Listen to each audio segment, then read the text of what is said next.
আরজিকরে নৃশংস হত্যাকাণ্ডের ঘটনায় দোষীদের উপযুক্ত শাস্তির দাবিতে আজ বিকেলে পূর্ব মেদিনীপুরের কোলাঘাট ব্লকের অন্তর্গত গোপালনগরে বিজেপির পক্ষ থেকে বিক্ষোভ এবং পথ অবরোধে শামিল হন।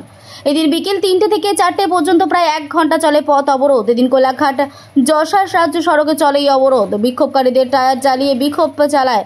পরে কোলাঘাট বিট হাউস থানার পুলিশ এসে অবরোধকারীদের সরিয়ে দেয়। বাংলা জুড়ে আজকে আমাদের 2 ঘন্টার পথ অবরোধ, চাকা জাম। শুধু এখানে নয়, গোটা পশ্চিম বাংলায় অভয়ার বিচার না পাওয়া আমাদের এরকম আন্দোলন চলতেই থাকে। বিশেষ করে যারা প্রকৃত ধর্ষক, যারা অপরাধী, মুখ্যমন্ত্রী মমতা ব্যানার্জি তাদের আড়াল করে রাখছেন।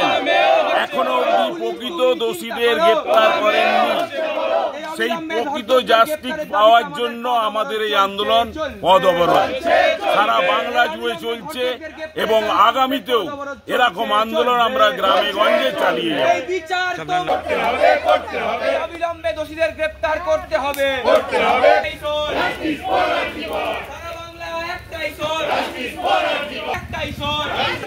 লড়াই লড়াই লড়াই চাই, লড়াই করে বাঁচতে চাই। We want justice. এই দফা 1 দাবি 1, মমতার পদত্যাগ। এই দফা 1 দাবি 1, মমতার পদত্যাগ। এই দফা